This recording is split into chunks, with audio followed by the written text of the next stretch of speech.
So I will explain for you the dopaminergic pathway also now, okay, fine, which is very very important. अच्छा, dopaminergic pathway के लिए आपने क्या याद रखना है, right? Let me explain for you कि dopaminergic pathway के लिए, right? First of all you have to understand कि ये जो आपके पास न्यूरॉन यहाँ से globus pallidus interna में जा रहा है, right?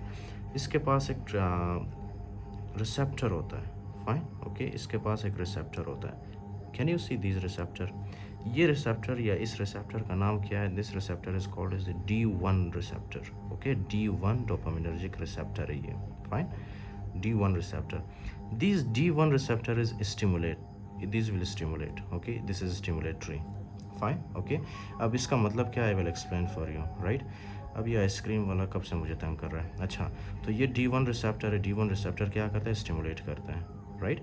कैसे करेगा? आई विल एक्सप्लेन फॉर यू. और यहाँ पे जो आपके पास है ना, यहाँ पे क्या है? यहाँ पे एक D2 रिसेप्टर है, फाइन. और ये D2 रिसेप्टर क्या करता है? D2 रिसेप्टर जो है ना, this will inhibit, okay, this is inhibitory, fine. तो ये है आपके पास D2 receptor, okay, and this is inhibitory. I will explain now, you right, कि ये फंक्शन कैसे करता है. First of all you need to understand one thing, okay. ये मैं आपके लिए ड्रॉ करता हूँ, फॉर एग्जांपल किस कलर के साथ? I will draw with this colour.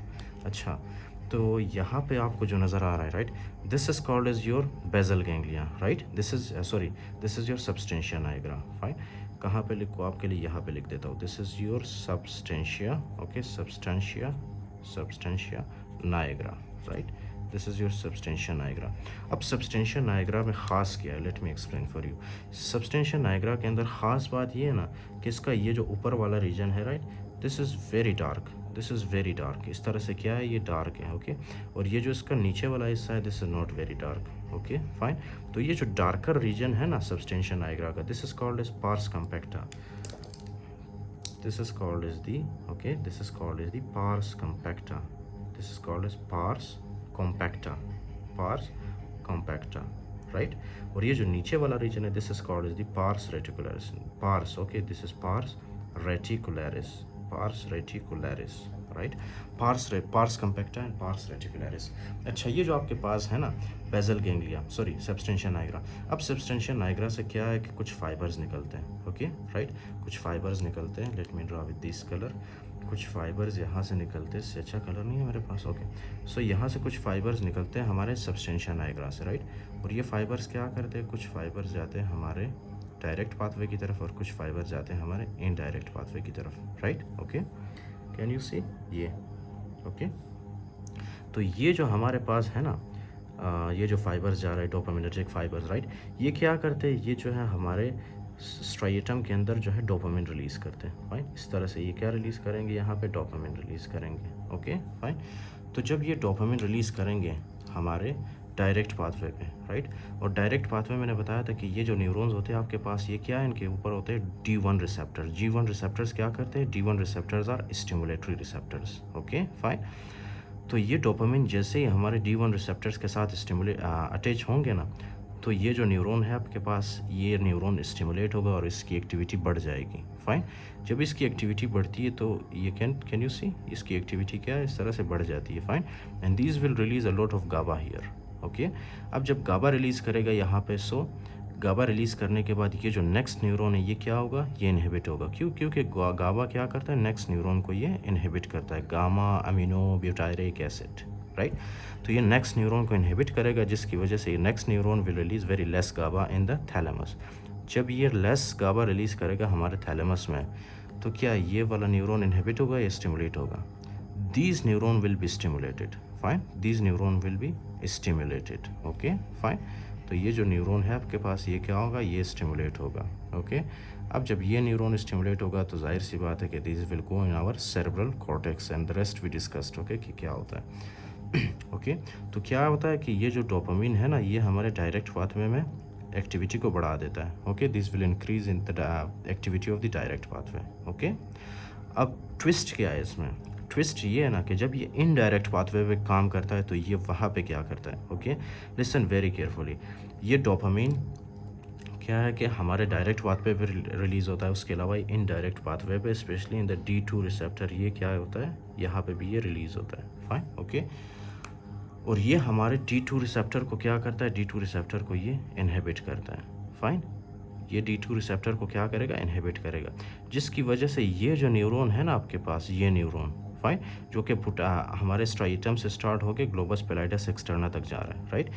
ये न्यूरॉन जो है आपके पास, इसकी एक्टिविटी कम होती है, क्यों? क्योंकि इस न्यूरॉन को जो है डोपामिन क्या करता है, इनहिबिट करता है। मैंने बताया था कि आपको D2 रिसेप्टर क्या है, इनहिबिटरी। तो ये डोपामिन जैसे ही D2 रिसेप्टर के साथ बाइंड करता है ना, ओके, ऑन दीज न्यूरॉन, इस न्यूरॉन की एक्टिविटी को ये क्या करता है, कम करता है, फाइन, ओके। तो ये जो न्यूरॉन है ना आपके पास, इसकी एक्टिविटी क्या होती है, इसकी एक्टिविटी होती है रिड्यूस्ड, फाइन, जिसकी वजह से ये जो न्यूरॉन है, these will release very less GABA here, okay, very less GABA, right. मैं आपके लिए लिख देता हूँ यहाँ पे कि these will release less GABA here, okay. जब यहाँ पे लेस गाबा होगा तो क्या ये इस न्यूरॉन को इनहिबिट कर पाएगा, नहीं कर पाएगा, जिसकी वजह से ये जो न्यूरॉन है ना, इस न्यूरॉन के अंदर एक्टिविटी बढ़ जाती है, ओके, इस न्यूरॉन के अंदर एक्टिविटी बढ़ जाती है, फाइन, ओके, इस न्यूरॉन के अंदर एक्टिविटी बढ़ जाती है, फाइन। अब जब इस न्यूरॉन के अंदर एक्टिविटी बढ़ेगी, राइट, तो ये न्यूरॉन क्या यहाँ पे लेस गाबा रिलीज़ करेगा या मोर गाबा रिलीज़ करेगा? जाहिर सी बात है, जब ये न्यूरॉन स्टिमुलेट होगा, so these will release a lot of Gauba here, okay, fine, these neuron will release a lot of Gauba here, okay, right. अब जब गाबा ज़्यादा होगा तो क्या ये नेक्स्ट न्यूरॉन स्टिमुलेट होगा, इनहिबिट होगा? जाहिर सी बात है कि जब ज़्यादा गाबा होगा तो ये जो ग्लूटामिनर्जिक न्यूरॉन है ना आपके पास, these will be inhibited, okay. GABA क्या करता है, नेक्स्ट न्यूरॉन को इनहिबिट करता है, ओके। तो इस न्यूरॉन की एक्टिविटी क्या होती है, इस तरह से कम होती है, फाइन, इस न्यूरॉन की एक्टिविटी क्या होती है, कम होती है, ओके। अब जब इस न्यूरॉन की एक्टिविटी कम होगी, राइट, तो क्या ये यहाँ पे ग्लूटामिक एसिड रिलीज़ करेगा, नहीं करेगा, राइट, जिसकी वजह से क्या होगा, ग्लूटामिक एसिड की कॉन्सेंट्रेशन भी कम होगी, ओके। ग्लूटामिक एसिड की कॉन्सेंट्रेशन जब कम होती है तो ये वाला न्यूरॉन स्टिमुलेट नहीं होगा, ओके, राइट, ये वाला न्यूरॉन स्टिमुलेट नहीं होगा और ये वाला न्यूरॉन में क्या होगा, एक्टिविटी कम होगी, fine, this will be less stimulated और दिस विल बी इनहिबिटेड। जब ये वाला न्यूरॉन इनहिबिट होगा तो ये वाला न्यूरॉन यहाँ पे जो है गाबा रिलीज़ नहीं करेगा, फाइन, ये वाला न्यूरॉन यहाँ पे गाबा रिलीज़ नहीं करेगा and there will be less GABA, okay, आपके लिए लिख देता हूँ, there will be less GABA. जब लेस गाबा होगा तो क्या ये लेस गाबा इसको, इस पाथवे को इनहिबिट कर पाएगा?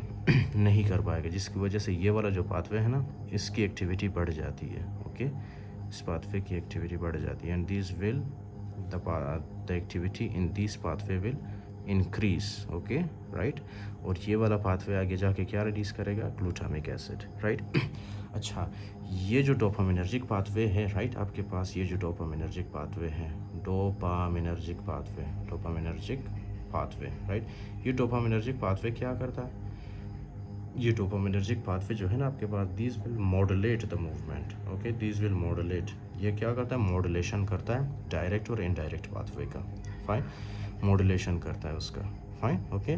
और ये क्या करता है, एक्सेसिव मूवमेंट को ये क्या करता है, इनहिबिट करता है, फाइन, एक्सेसिव मूवमेंट को ये इनहिबिट करता है। Now in the upcoming lectures when I will discuss with you about the hemiballismus, about the chorea athetosis, about the parkinsonism, right, then you will understand कि ये dopaminergic pathway exactly कितना influence करता है हमारे direct and indirect pathway को, okay, fine, right. We will discuss about the all pathologies of the basal ganglia, for example athetosis है हमारे पास, उसके अलावा ballismus, hemiballismus, right, there is for example chorea, Huntington's chorea, okay, Sydenham's chorea, ethitosis. We will discuss all of them in the upcoming lectures.